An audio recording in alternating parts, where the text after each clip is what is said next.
नमस्कार। प्रस्तुत है आज का चिंतन। हम जानते हैं कि प्राणी का प्राणी से एक सामाजिक बंधन होता है एवं इस नाते समाज के एक प्राणी का दूसरे के प्रति कुछ दायित्व आवश्यक रूप से होगा। वनस्पति जगत इस स्वार्थी मानव के प्रति अपने दायित्व को पूर्ण करने में कोई कसर उठा नहीं छोड़ रहा है, परंतु हाय यह विधि की विडंबना है कि मनुष्य अपने एक अंग के प्रति, अपने दायित्व के प्रति सजग भी नहीं है।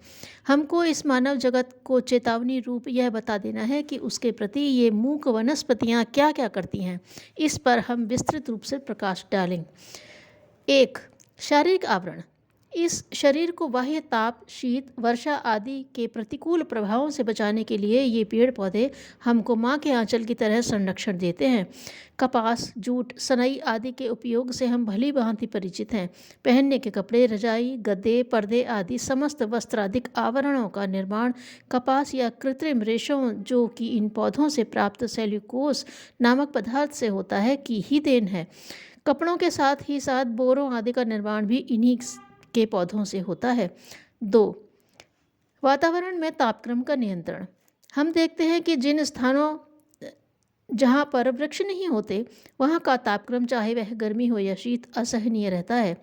ग्रीष्म काल में इन वृक्षों से शीतल सुगंधित वायु प्राप्त होती है एवं शीतकाल में इन वृक्षों से शीत लहर टकरा कर इनसे गर्मी प्राप्त कर अपनी शीतलता कुछ हद तक कम कर देती है, जिसके फलस्वरूप हमें विपरीत तापक्रम के प्रभाव से बचाव मिलता है। हमें ज्ञात ही है कि अगर कोई श्रमिक या यात्री धूप में हारा थका आता है तो वह वृक्ष के नीचे ही शरण पाकर अपने को कृत समझता है एवं वृक्ष के व्यवहार से संतुष्ट होता है। जहाँ पर वृक्षों की बाहुल्यता होती है, जंगल अधिक होते हैं, वहाँ जलवायु समशीतोष्ण होती है एवं अभाव वाले इलाकों में उष्ण। अतः इन वृक्षों का तापक्रम नियंत्रण में महान योगदान रहता है। 3. वृक्षों से भोजन प्राप्ति। जिस प्रकार हम माँ के स्तनों से दुग्ध पान कर शरीर को बलिष्ठ बनाते हैं, उसी प्रकार हम फलोत्पादन, अन्नोत्पादन आदि ग्रहण करके बलवान बनते हैं। चारा, भूसा, दाना आदि ग्रहण करके पशु भी अपना जीवन यापन कर मानव जीवन जाति की सेवा, दुग्धोत्पादन, शक्ति उत्पादन, अंडा, मांस आदि उसके उपयोग हेतु समर्पित करके करता है। वृक्षों से हमें प्रोटीन, विटामिन्स, वसा, कार्बोहाइड्रेट्स, खनिज, लवण आदि प्राप्त होते हैं जो कि शरीर की कई प्रकार की बीमारियों से रक्षा करते हैं। अब अनुसंधान करके सोयाबीन, मूंगफली आदि से कृत्रिम दुग्ध भी तैयार किया जाने लगा है। साग, सब्जियों से विटामिन, लवण आदि जीवन तत्व प्राप्त होते हैं। 4. पेड़ पौधों से लकड़ी की प्राप्ति। पेड़ पौधे हमें भोजन पकाने हेतु लकड़ी उपलब्ध कराते हैं। भोजन के अतिरिक्त इमारती लकड़ी भी प्राप्त होती है, जिससे किवाड़, खिड़कियां, मकान को पाटने हेतु लकड़ी, फर्नीचर आदि दैनिक उपयोग की चीज़ें तैयार की जाती हैं, जिससे हमारी आवश्यकता के साथ ही साथ हजारों व्यक्तियों को रोजगार उपलब्ध होता है। लकड़ी के साथ ही साथ गोंद, रेजिन आदि की कई बहुमूल्य पदार्थ भी पौधों से उपलब्ध होते हैं। 5. पेड़ पौधों से औषधि प्राप्ति। संसार की कोई भी औषधि ऐसी नहीं है जो किसी न किसी प्रकार की वनस्पति जगत से संबंधित न हो। भारतीय चिकित्सा पद्धति में समस्त आयुर्वेदिक औषधियाँ पूर्णतया वनस्पति जगत पर ही निर्भर हैं एवं इनके उपयोग से शरीर को कष्टसाध्य रोगों से हमेशा के लिए छुटकारा मिलता है। 6. पेड़ पौधों का बाढ़ नियंत्रण में सहयोग। यह सत्य है कि पूर्व समय में जल वृष्टि वर्तमान की अपेक्षा अधिक हुआ करती थी, परंतु जैसी बाढ़ें नदियों में आजकल आती हैं, वैसी बाढ़ों का उल्लेख पूर्व में कभी भी नहीं मिलता है। इससे यह ज्ञात होता है कि इसी प्रकार बाढ़ों का क्रम में वृद्धि होती रही तो इस संसार का अधिकांश भाग जलमग्न हो जाएगा। इसका प्रमुख कारण दिन प्रतिदिन वनस्पति साधनों में कमी होना है। हम अपनी आवश्यकता पूर्ति में दिन दिन अंधे होते जा रहे हैं और जंगलों का बिना किसी सोच विचार के विनाश करते जा रहे हैं। पेड़ बादलों से आने वाली जल की बौछारों को पृथ्वी के सीधे संपर्क में आने से रोकते हैं। ये पौधे पृथ्वी के ऊपर छाते की तरह तने रहते हैं। इन पर वे शक्तिशाली वर्षा की बूंदें गिरती हैं, जिनसे पृथ्वी का कटाव रुकता है एवं 80 से 85% जल सीधा पृथ्वी के संपर्क में न आकर इन पेड़ों पौधों द्वारा रोक लिया जाता है। और वह धीमे धीमे पृथ्वी पर गिरता है। वह उसके द्वारा सोख लिया जाता है। जड़ों के माध्यम से वह जमीन की निचली सतहों में पहुंच जाता है, जो जमीन से फूटकर निर्झर का रूप धारण कर लेता है।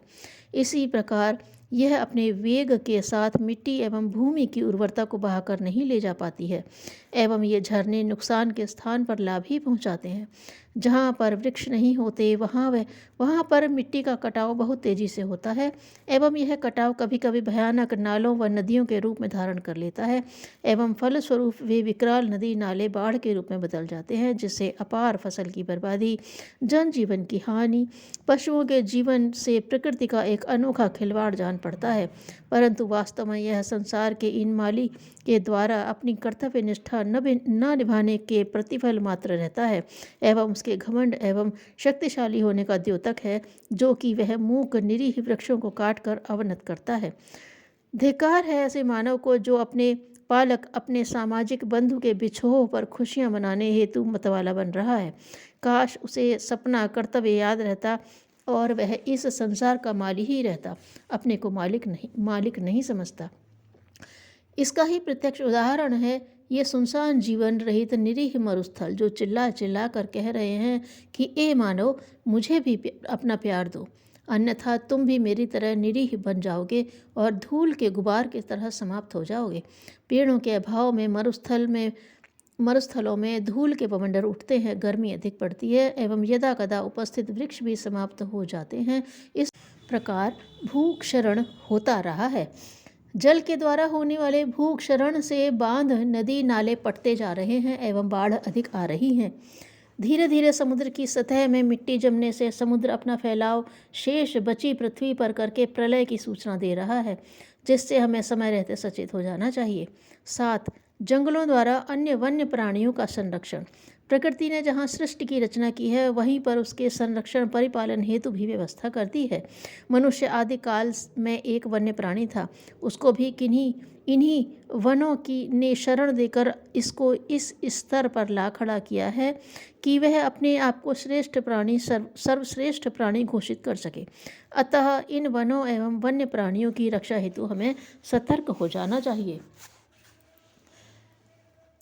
भावनाओं से स्वच्छ हुए मन में विराजमान होने के लिए ईश्वर उसी प्रकार खींचा चला आता है, जैसे सघन छाया के हरे भरे पेड़ के नीचे विश्राम पाने को थका हुआ पथिक आकर्षित होता है। आत्मिक पवित्रता ही रिद्धि सिद्धियों का स्रोत है। उपासना आवश्यक है और उपयोगी भी, पर उसका लाभ केवल उन्हें मिलता है जो अपनी मनोभूमि को सद्भावनाओं से और अपने शरीर को सत्कर्मों से पवित्र बनाते रहते हैं। धन्यवाद।